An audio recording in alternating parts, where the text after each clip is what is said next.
सुकुमवासीले जाउलो पुर्याउने तत्कालीन दायित्व बिर्सेर सरकारले यो बेला सुकुमवासी आयोग गठन गर्नु कुनै तर्क नै थिएन।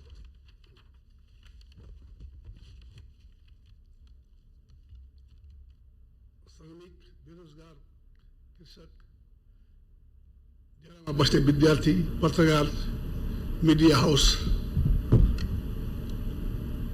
पर्यटन व्यवसायीदेखि साना व्यापारी हुँदै उद्योगी व्यवसायीसम्मलाई विविध ढङ्गले राहत दिने बृहत्तर प्याकेज निर्माण र घोषणा कार्यान्वयन यथाशीघ्र गर्न म सरकारलाई माग गर्न चाहन्छु। स्वास्थ्य सामग्री अभाव र भ्रष्टाचारबारे कोरोनासँग जुझ्न आवश्यक पिपी परीक्षण सामग्री लगायतका सामग्रीको अझै अभाव रहनु दुःखद र लज्जास्पद छ। समयमै सामग्री प्रबन्धन नगर्नु, खरिद प्रक्रियामा पारदर्शिता नहुनु, बजार मूल्यभन्दा बढी रकम राज्य कोषबाट निकासा गराएर भ्रष्टाचार गर्नु अत्यन्तै गम्भीर र अक्षम्य छ। दोषीहरूलाई पदमुक्त गरेर अनुसन्धानलाई सघाउ र कारवाही गर्न म सरकारसँग अनुरोध गर्न चाहन्छु। सिङ्गो देश कोरोनाबाट आतंकित भएको बेला सरकारले लोकतन्त्री मूल्य र मान्यता र संविधानको मूल भावना विपरीत दुईवटा विवादास्पद आदेश जारी गरी अलोकतान्त्रिक एवं गैर जिम्मेदार चरित्र प्रस्तुत गर्यो। विपक्षी लगायतका राजनीतिक दल र आम नागरिक सहित सबैको कोरोना विरुद्धको लडाइँमा एक भएर साथ दिइरहेको बेला दल विभाजनको अध्यादेश ल्याउनु र संवैधानिक परिषदको गरिमा समाप्त गर्न षड्यन्त्र गर्नु प्रधानमन्त्रीको नियोजित नीति भन्ने कुरा स्पष्ट छ। एक सांसदको अपहरण हुनु, त्यसमा कुनै रूपले सरकारको समलता देखिनु अर्को दुर्भाग्यपूर्ण कार्य हो। म यस घटनाको निन्दा गर्दै अपराधमा संलग्न सबैलाई कडा कारवाही गर्न माग गर्दछु। एकातर्फ कोरोनासँग लड्ने हाम्रो साझा दायित्व छ भने अर्कोतर्फ वर्तमान सरकारले नियोजित नियतबाट लोकतन्त्र र संविधानका विरुद्ध गरिरहेको घातबाट वर्तमान संविधान र लोकतान्त्रिक व्यवस्थाको रक्षा गर्नुपर्ने परिस्थिति पनि छ। म सरकार बाहिर रहेका राजनीतिक दल, सञ्चार माध्यम, बुद्धिजीवी र समस्त नेपालीहरूलाई यसबारे सजग र एकताबद्ध गर्न विश्वव्यापी रूपमै मानव जातिका समक्ष कोरोना रोगको ठुलो चुनौती देखा परेको छ। नेपाल पनि यस महामारीको अत्यन्त ज्यादा जोखिममा रहेको छ। सर्वत्र त्रासको व्यवस्था विद्यमान छ। यस्तो विषम परिस्थितिमा सरकारले कोभिड-19 को नियन्त्रण र निर्मूल गर्न विवेक समेत तरिकाले जिम्मेदार भई कार्य गर्नुमा सरकार यसमा पूर्ण रूपले असफल भएको छ। सरकारले नागरिकलाई आफू भएको अनुभूति गराउन सकेको छैन। महामारी विरुद्ध लड्न पूर्व तयारी, लकडाउनको बेलामा राहत, क्वारेन्टाइन, अस्पताल आदिको उचित व्यवस्थापन, स्वास्थ्य तथा सुरक्षाकर्मी लगायतका अग्रपन्थीमा काम गरेका व्यक्तिहरूको व्यक्तिगत सुरक्षा सामग्री, परीक्षण सामग्रीको आपूर्तिका कामहरू उचित तौरले भएका छैनन्। नेपालमा कोरोनाको पहिलो संक्रमित देखिएको महिनौ बितिसक्दा पनि हालसम्म अत्याधिक रूपमा परीक्षण भइसक्नु पर्नेमा अत्यन्त न्यून सङ्ख्यामा परीक्षण भइरहेको छ। परीक्षण सामग्रीको विश्वसनीयतामा प्रश्न उठेको छ। विदेशका विभिन्न स्थानमा विदेशका विभिन्न ठाउँमा बिचलीमा परेका नेपाली नागरिकको उद्धारको कुनै योजना छैन। कोरोनाबाट विभिन्न क्षेत्रमा उत्पन्न हुने नकारात्मक प्रभावको अध्ययन गरी तत्कालीन र दीर्घकालीन रणनीति बनाउन सकेको छैन। यस्तो अत्यन्त विषम अवस्थामा भ्रष्टाचारको विषयमा सार्वजनिक हुनु, सरकार लोकतान्त्रिक मूल्य मान्यता र संविधानको भावना विपरीत क्रियाकलापमा व्यस्त हुनु, सांसदको अपहरण हुनु र अवांछित र अपराधिक गतिविधि कुनै पनि रूपले स्वीकार्य हुन सक्दैनन्। यी विषयहरूमा नेपाली काङ्ग्रेसले गम्भीरतापूर्वक लिनुका साथै अत्यन्त सूक्ष्म ढङ्गले विशेष गरी सरकारले शासन गर्ने राजनीतिक र नैतिक आधार गुमाइसकेको ठहर गरेको छ।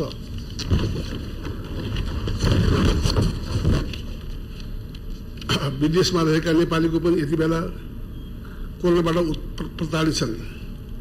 अप्ठ्यारोमा परेका नेपालीलाई उद्धार गर्न सरकारको कर्तव्य हो। यसबारेमा आवश्यक व्यवस्थापन योजना निर्माण गर्न र सम्मानित सदस्यमा संसदमा यथाशीघ्र पेश गर्न र उनीहरूको उद्धार गर्न सरकारसँग माग गर्दछु। तर त्यसका निम्ति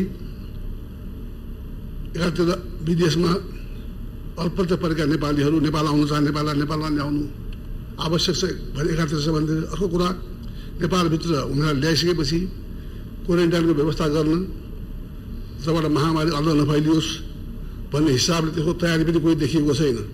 त्यसै कारण चाहिँ जुन कुरा सबै देशमा बाट नेपाल आउन चाहने, नेपाल पठाउन खोजिरहेका छन्, त्यसमा पनि चाहिँ हामीले नेपाल एकातिर उनको नेपाल ल्याउन चाहनेहरू आउन चाहनेलाई ल्याउनु पनि परेको छ भनेदेखिलाई ल्याइसकेपछि उनीहरूलाई क्वारेन्टाइनमा राखेर होस् के गरेर होस् घरमा जथाभावी जान नदिएर उनको पनि कमसेकम आवश्यक क्वारेन्टाइनको व्यवस्था गर्न पनि आवश्यक छ। त्यसको लागि सरकारसँग म अनुरोध गर्न चाहन्छु।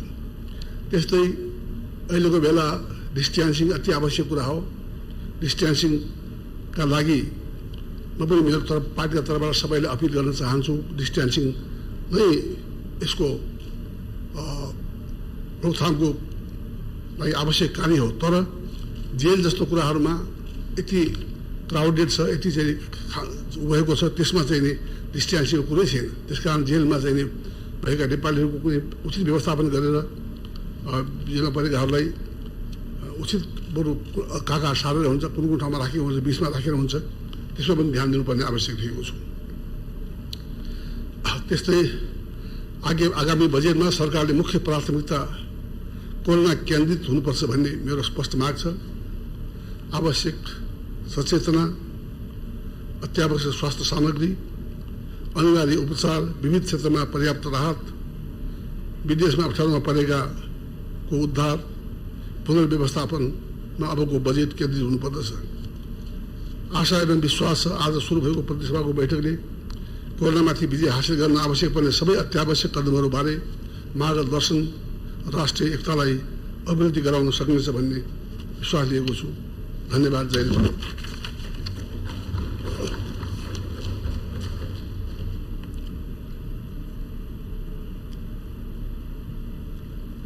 माननीय श्री सुभाष चन्द्र नेमवाङ।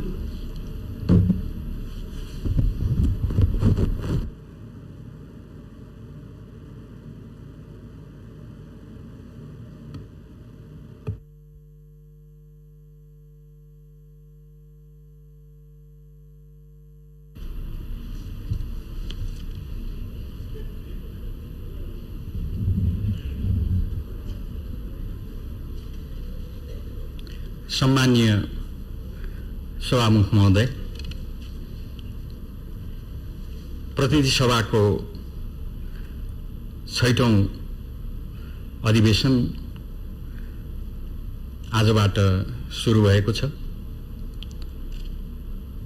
हामी एउटा गम्भीर अवस्थामा कोरोना महामारीलाई, त्यसको चुनौतीलाई सामना गरिरहेको अवस्थामा हामी यो अधिवेशन सुरुवात गरिरहेका छौं। तर खुसीको कुरा कोरोना विरुद्धको यो लडाईँमा सिङ्गो देश एकजुट छ। अहिले भर्खरै प्रमुख प्रतिपक्षका आदरणीय नेताले आफ्ना कुराहरू राखेर गइसक्नु भएको छ। यो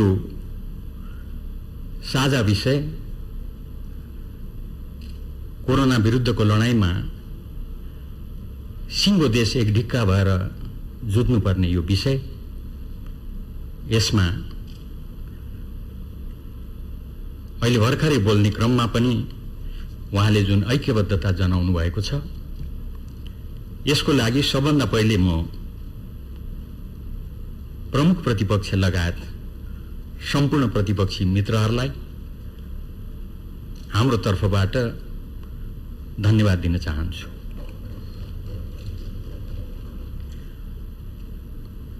कोरोनाको पृष्ठभूमिमा जुन लकडाउन लगाइएको छ त्यो बाध्यता हो, आवश्यकता हो।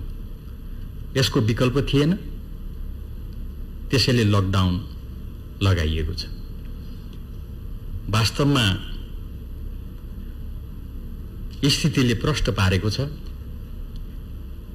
समयमा लकडाउन लगाउनुको कारण सरकारले अविलम्ब कदम चाल्नुको परिणाम कोरोनालाई हामीले यो अवस्थामा योभन्दा अगाडि बढ्न दिएनौं। धेरै हदसम्म लकडाउनलाई हामीले प्रभावकारी ढंगले सदुपयोग गर्यौं र कोरोना जस्तो भयावह विश्वव्यापी रूपमा देखिएको छ, नेपालको सन्दर्भमा यसलाई हामीले विस्तारित हुन दिएनौं। धेरै म यस बारेमा चर्चा गरेर राख्नुपर्छ भन्ने लाग्दैन। आजसम्म 101 जना संक्रमित छन्, त्यसमध्येमा 30 जना निको भएर घर फर्किसकेका छन्। जति बिरामी छन् उहाँहरू सामान्य अवस्थाका बिरामी छन्। एक जनालाई पनि भेन्टिलेटरमा राख्नु परेको छैन, एक जना पनि आईसीयूमा राख्नु परेको छैन। सामान्य अवस्थाका बिरामी छन् र सामान्य रूपमा उहाँहरूको उपचार भइरहेको छ। सबैका सबै चाँडै उहाँहरू निको हुनुहुन्छ भन्ने अवस्थामा हामी छौं। वास्तवमा सिङ्गो विश्व अहिले कोरोनाको विरुद्धमा लडिरहेको बेलामा ठूला ठूला शक्तिहरू यसबाट आक्रान्त भइरहेको बेलामा हामीले जुन उपलब्धि हासिल गरेका छौं त्यो तुरुन्तै यसको विरुद्धमा प्रभावकारी ढंगले उत्रनुको परिणाम हो। सिङ्गो देश, सत्ता पक्ष, प्रतिपक्ष, नागरिक समाज सबै तराई मध्यस्थदेखि हिमालसम्मका सबै जाति, भाषा, धर्म र संस्कृतिका जनता एक ढिक्का एकजुट भएर उत्रनुको परिणाम हो। त्यसैले यो छैटौं अधिवेशन प्रारम्भ भइरहेको यो घडीमा म हाम्रो तर्फबाट, हाम्रो संसद दलको तर्फबाट म सरकारलाई धन्यवाद दिन्छु। अप्ठ्यारो अवस्थामा काम गरिरहेका स्वास्थ्य कर्मीहरूलाई, सुरक्षाकर्मीहरूलाई धन्यवाद दिन्छु। सञ्चारकर्मी लगायत सम्पूर्ण नागरिक समाजलाई धन्यवाद दिन्छु। अनि यो अप्ठ्यारो अवस्थामा निरन्तर आफआफ्नो क्षेत्रबाट कोरोनाको विरुद्धको लडाईँमा अग्रपंक्तिमा उभिएर काम गरिरहेका हाम्रा सांसदहरू, प्रदेश सभाका हाम्रा मित्रहरू, स्थानीय तहका हाम्रा जनप्रतिनिधि मित्रहरू सबैलाई हामी हाम्रो तर्फबाट हार्दिक धन्यवाद दिन चाहन्छौं। वास्तवमा अहिलेको जुन यो बेला छ, अवस्था छ, जुन अवस्थामा यो छैटौं अधिवेशन सम्पन्न हुन गइरहेको छ, विवादै छैन। कोरोना नै सबैभन्दा मुख्य हाम्रो विषय रहन्छ। यो अधिवेशनले त्यसलाई सम्बोधन गर्नु छ। कोरोनाको विरुद्धको लडाईँलाई प्रभावकारी ढंगले अझै सञ्चालन गर्नको लागि एउटा आधार तयार गर्नु छ। यसले जति क्षति पुर्याएको छ त्यसका विविध पक्षको सन्दर्भमा यसले त्यसलाई सम्बोधन गर्ने सन्दर्भमा यसले राम्रो आधारहरू तयार गर्दै अगाडि बढ्नु छ र यस कार्यमा विवादै छैन। यस संसदका सम्पूर्ण राजनीतिक दलहरू एक ठाउँमा उभिनुहुन्छ भन्ने कुरामा विवाद छैन। त्यसको लागि म आग्रह गर्न चाहन्छु।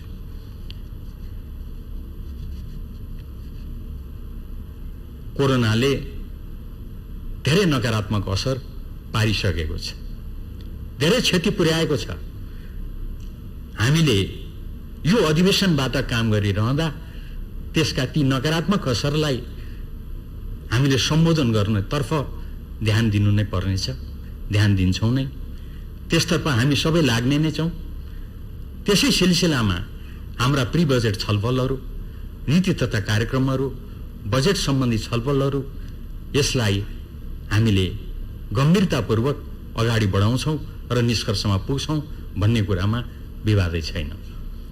म अरू धेरै चर्चा गर्न चाहन्न। अरू योदेखि बाहेकका अरू थुप्रै कामहरू छन्, तर प्राथमिकता त कोरोना नै हो, यसमा विवाद छैन। तर प्राथमिकता त्यो हुँदाहुँदै पनि विगतका अधिवेशनहरूमा संसदमा विचाराधीन, समितिमा विचाराधीन रहेका कतिपय विधेयकहरू यसपटक हाम्रो प्राथमिकता कोरोना हुँदाहुँदै पनि ती विधेयकहरूलाई टुङ्गोमा पुर्याउनु छ। अध्यादेश सम्बन्धी विधेयक जुन आजै यहाँ पहिलो बैठकमा प्रस्तुत भएको छ, केही अध्यादेशहरू खारेज भएका छन्। त्यो अध्यादेश खारेज भएको कारणले त्यसले जुन कानुनी व्यवस्थालाई संशोधन गरेको थियो, त्यो संशोधन गरिएको कानुनी व्यवस्थालाई फेरि जगाएर यथावत गर्नुपर्ने अवस्था छ। यस सम्बन्धमा काम गर्नु छ। यस बारेमा अघि नै सम्बन्धित मन्त्रीजीहरूले आफ्नो प्रस्ताव पेश गरिसक्नु भएको अवस्था छ। योदेखि बाहेक अन्य विषयहरू पनि छन्।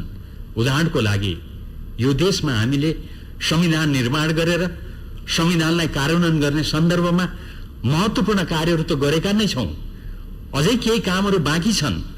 त्यसमध्येमा शान्ति प्रक्रिया सम्बन्धी काम जुन हामीले महत्त्वपूर्ण रूपमा यहाँसम्म ल्याइ पुर्यायौँ।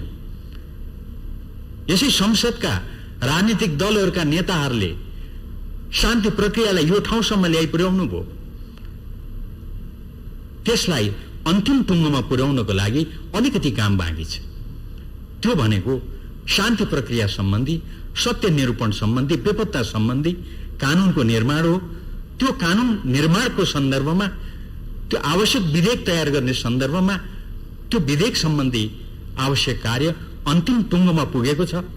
मलाई जानकारी भएसम्म यही अधिवेशनबाट त्यसलाई हामी टुङ्गोमा लगाएर, टुङ्गोमा पुर्याएर शान्ति प्रक्रियालाई सफलतापूर्वक टुङ्गोमा पुर्याएको हामी यही अधिवेशनबाट घोषणा गर्न सक्छौँ भन्ने मलाई विश्वास छ। त्यही विश्वास म यहाँ व्यक्त गर्न चाहन्छु। वास्तवमा थुप्रै कुराहरू अहिले भर्खरै अधिवेशन सुरुवात हुन गइरहेको सन्दर्भमा उठ्नलाई मैले स्वाभाविक रूपमा लिएको छु सभामुख महोदय।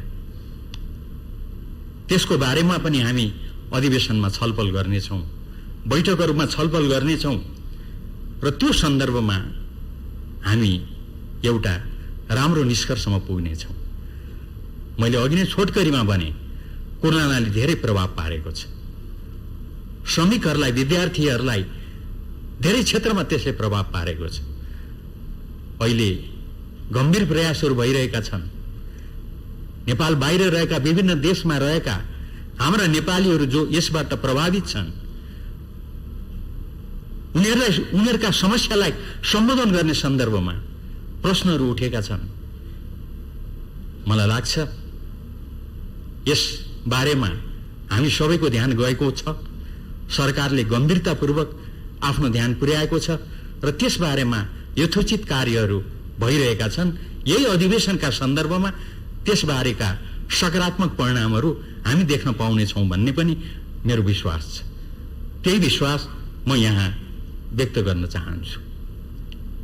सांसदको अपहरणको कुरा विवादै छैन। कुनै पनि नाममा यस्ता खालका कामहरू हुनु हुँदैन। तर भएको के हो, यथार्थ के हो, त्यस सम्बन्धी कुराहरू पनि यही संसद चल्दा चल्दैको अवस्थामा यथार्थ कुरा आउँछ भन्ने मलाई विश्वास छ। हामी कुनै प्रकारका अपराधिक कार्यहरूको पक्षमा छैनौँ। यो कुरा म प्रष्ट शब्दमा भन्न चाहन्छु, यो कुरा राख्न चाहन्छु र म दोहोऱ्याउन चाहन्छु सभामुख महोदय, हाम्रो दल जसले संविधान निर्माणको सन्दर्भमा नेतृत्वदायी भूमिका निर्वाह गर्यो, संविधान जारी गर्यो, संविधान जारी गरिसके पछाडि कार्यान्वयनको चरणमा हामी यहाँसम्म आइपुगेका छौँ। त्यो संविधान देश र जनताको हितमा, देश र जनताको पक्षमा, त्यसलाई कार्यान्वयन गर्दै अगाडि बढ्नुपर्छ। यसको लागि सिङ्गो देश सबै राजनीतिक दलहरू एक ठाउँमा उभिनुपर्छ। यसको लागि हामी आवश्यक भूमिका निर्वाह गर्नको लागि तयार छौँ भन्ने कुरा पनि म यहाँ राख्न चाहन्छु।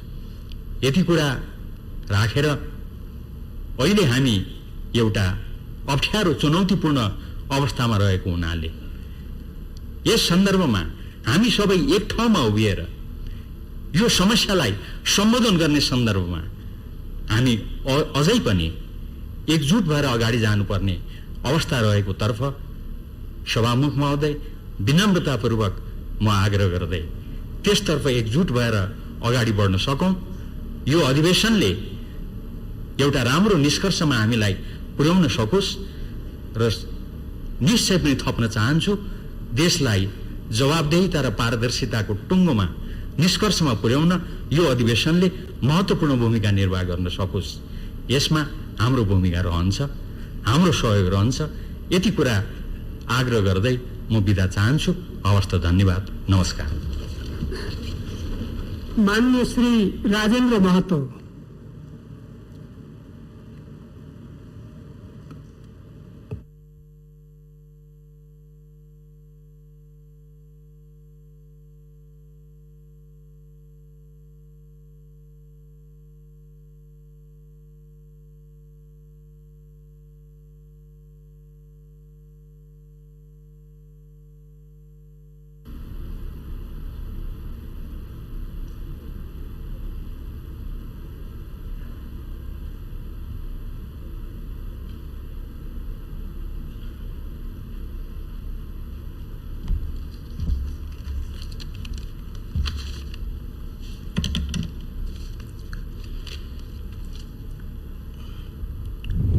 सम्माननीय सभामुख महोदय,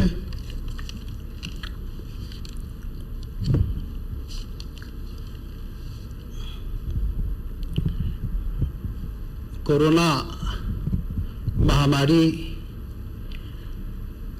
विश्वव्यापी रूपमा फैलिएको अवस्थामा हाम्रो देश पनि त्यो संक्रमण, त्यो महामारीबाट अछुतो छैन। यो परिस्थितिमा आज को बैठक संवैधानिक बाध्यता कई कारणले भए पनि बोलाइएको हो र त्यो यो परिस्थितिमा यो बैठक को व्यापक रूप में जनता को हित में, महामारी को विरुद्ध में जुन हामीले काम गर्नुपर्ने हो यसको सदुपयोग हामी गर्छौं। त्यसैले सरकारलाई आफ्नो बजेट अधिवेशन को लागि बोलाइएको भए पनि जनतालाई परिरहेको कष्ट, पीडा समेत यो बैठक को माध्यमबाट हामी उठाउन पाउने छौं। यो सन्दर्भमा सर्वप्रथम विश्वभरि कोरोना को संक्रमणबाट, यो महामारीबाट जान गुमाएका, विश्वभरिका जान गुमाउने हरूप्रति श्रद्धांजलि व्यक्त गर्न चाहन्छु। यो कोरोना महामारीबाट संक्रमित भई उपचार गराइराख्नु भएका विश्वभरिका मानव जाति हाम्रा नेपाली देशमा वा विदेशमा जहाँ भए पनि उहाँहरूको शीघ्र स्वास्थ्य लाभको कामना यो अवसरमा गर्न चाहन्छु। साथै यो कोरोना महामारी यो लडाईमा अग्रपंक्तिमा संघर्ष गरिरहेका हाम्रा चिकित्सकहरू, नर्सहरू, स्वास्थ्य कर्मीहरू, सुरक्षा कर्मीहरू, एम्बुलेन्समा काम गर्ने लगायत प्रत्यक्ष रूपले यो महामारीको विरुद्धमा संघर्ष गरिरहेका आफ्ना जानका बाजी लगाएर यो काममा जनताको पीडित जनताको सेवामा लागेको सबै प्रति म आफ्नो तर्फबाट र आफ्नो पार्टीको तर्फबाट आभार व्यक्त गर्न चाहन्छु, हार्दिक धन्यवाद पनि दिन चाहन्छु। आजको दिनमा हामी यो महामारीको विरुद्धमा सम्पूर्ण नेपाली, सारा नेपाल राजनीतिक दल, नागरिक समाज, सञ्चार माध्यम, सम्पूर्ण देश एक भएर यो महामारीको विरुद्धमा लड्नुपर्ने आवश्यकता हो र यसमा हामी सम्पूर्ण देशवासी एकताबद्ध भएर यो हाम्रो साझा यो महामारीबाट जोगाउने, जोगिने र यसलाई परास्त गर्ने यो हाम्रो साझा दायित्व हो। त्यसैले हामी सबै नेपाली, सबै तबका, सबै हामी मिलेर एकताबद्ध भएर यसको विरुद्धमा हामी काम गरिरहेछौँ। यो अवसरमा यो पीडादायी लकडाउन जुन बाध्यकारी अवस्था हो जीवन रक्षाको लागि, यो लकडाउनमा यो 1.5 महिना भन्दा करिब 50 दिन हुन लागिसकेको अवस्थामा यो चाहिँ नेपाली जनता अति पीडाका साथ भए पनि लकडाउनलाई हामीले जुन पालना हाम्रा नागरिकहरू, हामीहरू सबैले गरिरहेकोमा त्यसप्रति पनि म आभार व्यक्त गर्दै धन्यवाद दिन चाहन्छु सम्पूर्ण नेपाली दाजुभाइ दिदीबहिनीमा।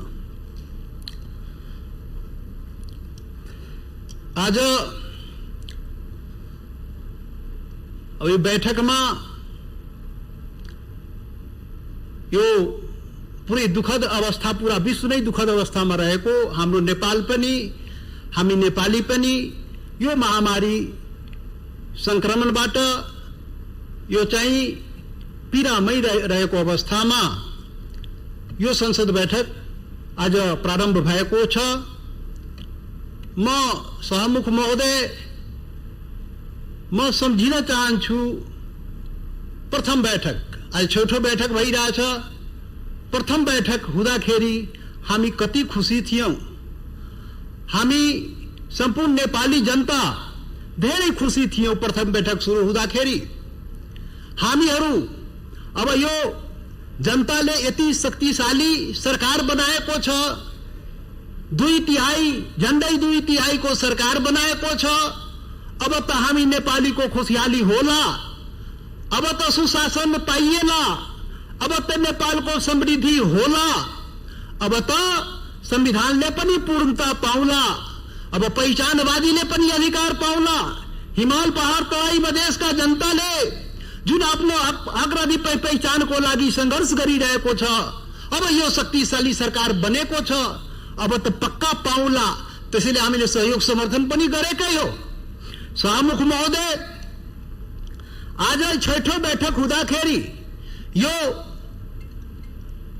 महामारीबाट सारा दुनिया र नेपाल र नेपाली समेत पीडित हुँदाखेरि आज प्रश्न उठेको छ। आज प्रश्न उठाउन मन लागेको छ सहमुख महोदय, नेपाली जनताले के पाए? आज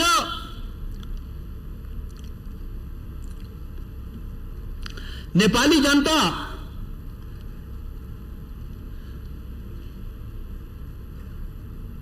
यो शक्तिशाली सरकारबाट के पाए? यो एउटा मात्रै यो प्रश्न उठाउन मन लागेको छ।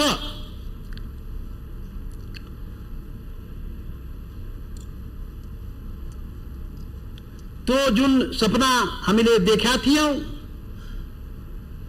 सुशासन पायौं, के समृद्धि पायौं, के सबैको लागि संविधान बन्यो, के संविधानले पूर्णता पायो, के हामी पहिचान पायौं, के हामी खोसिएका अधिकार फिर्ता पायौं, यो सबै सवाल आज उठाउँदैन सभामुख महोदय, आज उठाउँदैन। निर्वाचित सांसद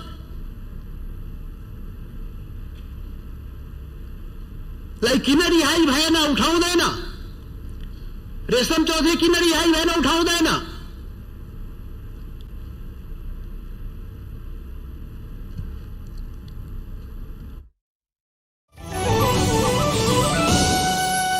प्रस्तुत छ नेपालको फास्टेस्ट 4G बेटर कभरेज। तपाईं जहाँ भए पनि हाई स्पीड इन्टरनेट, निरन्तर सम्पर्कमा रहन, फास्ट डाउनलोड्स, अझ धेरै खोजी तथा जिज्ञासा मेटाउन Nepal Telecoms new 4G LTE, faster the speed, more the fun you have। सुचारू गर्न डायल गर्नुहोस् *444# नेपाल टेलिकम, राष्ट्रको सञ्चार।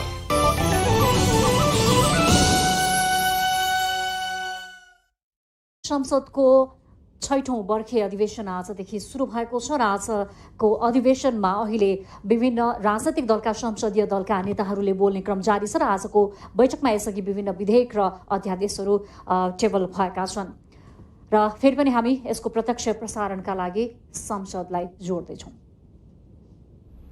यो काम सरकारले कति इमानदारी साथ गरिरहेको छ, आज अलिकति भन्न मन लागेको छ सभामुख महोदय।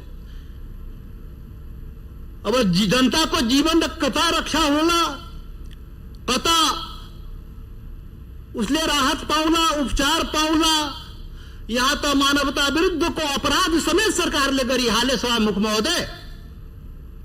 जनता त्राहिमाम, उता पद पाऊ पद बचाऊ, त्यसको लागि अध्यादेश ल्याऊ, रातारात पार्टी विभाजन गर। यो के हो? यो महामारीको बेलामा जनता जोगाउनु पर्ने, जनता बचाउनु पर्ने, सारा ऊर्जा त्यसमा लाउनु पर्नेमा सरकार के गरिरहेको छ? हामी संसद बैठक सँगै समाचारमा फेरि जोडिनेछौँ एकैछिनको विश्रामपछि।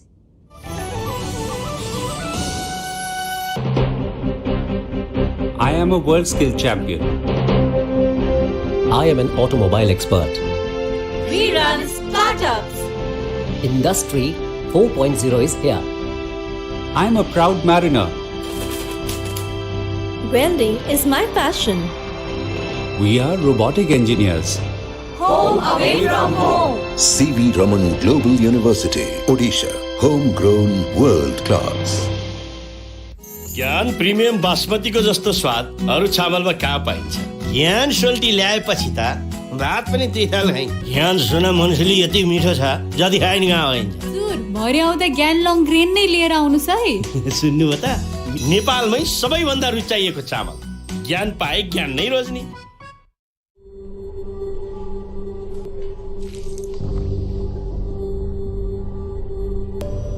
हटाउनुस् सेन्सिटिभिटीलाई तुरुन्तै। सेन्सोडाइन र्यापिड रिलिफले राहत दिन्छ 60 सेकेन्डमै। विश्रामपछि पुनः स्वागत छ। संघीय संसदको 6औं बजेट अधिवेशन जारी छ र यसको प्रत्यक्ष प्रसारणको लागि अहिले हामी एकैछिनमा तपाईहरुलाई प्रत्यक्ष प्रसारणमा जोड्नेछौँ र अहिले हामी समाचारबाट पनि बिदा चाहन्छौँ। नमस्कार। कानुनमा त थियो लिने, तर लिएन। हुकुम आएको होला नि कतैबाट। यो के हो? यही धन्दा यो बेलामा गर्ने सरकारहरुको काम पाएन। यही धन्दा गर्ने हो।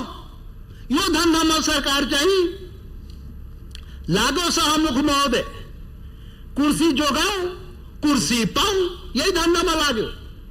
कुर्सी जोगाउने, कसरी कुर्सी पाउने, जनतासँग सरोकार नराख्ने, जनताको जीवनसँग सरोकार नराख्ने सरकार के को लागि हुन्छ? यस्तै बेला मौकामा यस्तै संकट परेको बेलामा जनताले चाहिँ सरकारबाट रक्षा सुरक्षा खोजेको हुन्छ, राहत खोजेको हुन्छ।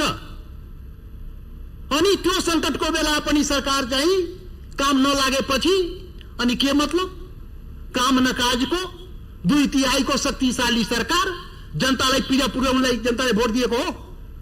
जनतालाई पीडा पुर्याउन जनताले भोट दिएको होइन। यो कुरा किन बुझिरहेको छैन सरकार? त्यसैले शाहमुख महोदय,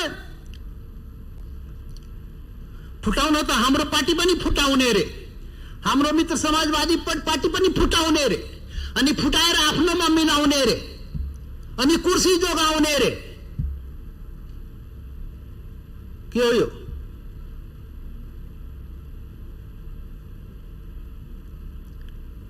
सरप्राइज, रातारात सरप्राइज, ओभरनाइट पार्टीलाई पनि थाहा नभएको रे। अनि यद्यदेश आइदियो सरप्राइज। हामी त के सोचेको छौँ भने अब जनताको लागि ठुलो प्याकेज आउँदैछ यो कोरोना विरुद्धमा लड्नलाई, जनताको हितको लागि ठुलो सरप्राइज चाहिँ आउँदैछ रे।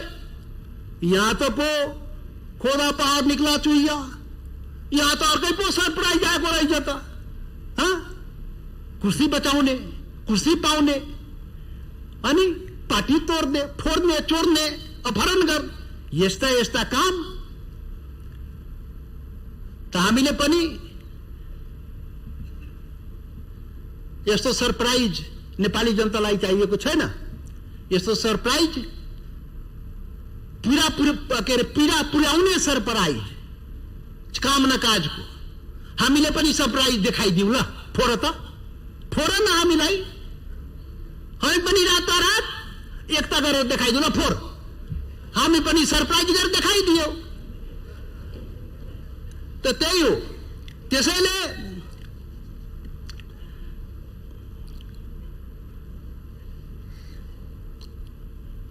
आजको दिनमा 2/3 सरकार 2 कौडीको छैन, 2 कौडीको काम गरेन। के भन्ने? पीडा जनताको आजको यो पीडित अवस्थामा यस्तो गतिविधि सरकारले गरेपछि भन्ने के त? 2/3 सरकार 2 कौडीको काम नगर्ने, अनि यस्तो हो? यो भएन। आज म पहिले नै भने आज उठाउँदैन, आज संविधान संशोधन कुरा पनि उठाउँदैन, आज अधिकारको कुरा उठाउँदैन। के उठाउँदैन? आज त भ्रष्टाचार कुरा पनि उठाउँदैन। औषधि किन्नेमा अहिले अवस्थामा के अरे महामारीको बेलामा पनि भ्रष्टाचार रे, त्यो पनि उठाउँदैन। निर्मला पन्तको बलात्कारीले ल्याउ त पनि उठाउँदैन। व्हाइट बडीमा के गर्यो त पनि उठाउनेवाला छैन। आज सुन काण्डमा के गर्यो त पनि उठाउँदैन। आज ल घर घरमा ग्यासको नल्ली पुग्यो, पाइपलाइन पुग्यो पनि उठाउँदैन। केही पनि उठाउने, केही पनि माग्दैन। क्षमता नभएको, एजेन्डा नभएको सरकारसँग के माग्ने? के माग्ने? केही नमाग्ने। दिन पनि के सक्छ? गुन्डा लगाएर अपहरण गर्छ, अनि विपक्षीलाई तह लगाउने रे, कुन बेला कसलाई मुद्दा लगाएर भित्र हालिदिने ठेकानै छैन फेरि। यस्तो छ। त्यसैले यो सरकारले कुर्सीको लडाइँ गर्न जान चाहिँ यो त्यसमा चाहिँ सिपालु, कुर्सी चाहिँ पाउने, कुर्सी जोगाउने, त्यसमा चाहिँ बडा सिपालु छ। त्यो त बडा रातोरात गर्दो रहेछ त। यस्तो यस्तो काम चाहिँ अब यो सरकारलाई हामीले विपक्षीले लोकतन्त्र मान्ने हट भनेर हामीले भन्नै सक्दैन। त्यो त पार्टी जानु, उहाँको पार्टी जानु, हामीलाई सरकारको हामीले गर्न सक्ने काम होइन त्यो। तर हामी चाहिँ यो रोस्टमको प्रयोग त गर्न सक्छौँ। लकडाउन भएकोले सडकमा त बोल्न पाइएन, तर यहाँ त बोल्न पाइन्छ नि त। के गर्छ सरकारले भन्न सक्ने अवस्था हो। त्यसैले आज एउटा मात्रै कुरा उठाउने, केही पनि न कुरा उठाउने, एउटा मात्रै कुरा उठाउने, त फेरि म सरकार सभामुख महोदय, सरकारको कानमा पुगोस्, जनता जोगाइदेऊ, जनता बचाइदेऊ, यो महामारीबाट जनतालाई राहत देऊ। त्यो गरिब निमुखा जो रोजगारी गरेपछि खान पाउने हो, त्यसले खान पाए कि पाएन उसको बाल बच्चा? ध्यान गयो? आदेश फरमान जारी हुन्छ, त्यो काम भयो कि भएन? गाउँमा हिमाल पहाड तराई मधेसमा काम भएन? भयो त अनुगमन, भयो सोधखोज, फुर्सदै छैन। कहाँ हुन्छ त्यो सुरक्षाकर्मीले, त्यो देशभरिको के भन्छ यो स्वास्थ्यकर्मीले त्यो सामग्री पाएन। त्यो जाँच अब हेर्नुहोस् न, अब यो के भन्छ भने यो संक्रमणबाट अहिले हाम्रो के अरे सत्तापक्षका नेताजी यहाँ भन्नुभयो, सहमुख महोदय, अब यति मात्रै न हो 100 कि कति 101 न हो संक्रमित। अरे कतिको जाँच गर्यो, कतिको जति विदेशबाट आयो त्यतिको पनि जाँच गर्यो सरकारले। 50 दिन भइसक्यो अनि छैन। यो त व्यापक रूपमा जाँच हुनुपर्ने होइन र? अनि व्यापक रूपमा जाँच भए पो पत्ता लाग्छ त कति हो होइन। एउटा परिवारबाट 17वटा निस्किन्छ, जाँचै नगर्ने। अनि कछुवाको गतिमा चाहिँ यो चाहिँ के अरे कोरोना टेस्ट चाहिँ गर्ने, अनि छैन भने पिठी थपथपाउने। यो भएन। यो गतिविधि यो धन्दा ठिक भएन। व्यापक रूपमा परीक्षण हुनु पर्यो अनि त्यसबाट पो थाहा हुन्छ त। हामी सांसद हिजो चाहिँ टेस्ट गरायौं, छैन रे, के अरे कुनै सांसदमा निस्केन रे। अब भोलिदेखि के भन्छ जनताले क्षेत्रमा बोलाउँछ नि त, जानु पर्यो नि त। अनि जनताको तपाईँ जाँचै नगरिदिने, अनि त्यो सांसद त्यो गाउँमा क्षेत्रमा घुम्दाखेरि कोरोना बाँट्ने। किनभने हाम्रा कुन संक्रमित थाहै छैन भनेपछि यो जाँच नगरिकन त हुँदैन नि, जाँच त गर्नु पर्यो नि। त्यसैले सरकारले गर्नुपर्ने काम गरिरहेको छैन। अनि यो अवस्थामा सरकारसँग मेरो आग्रह हो, यो चाहिँ सरकारले गरिदिनु पर्यो।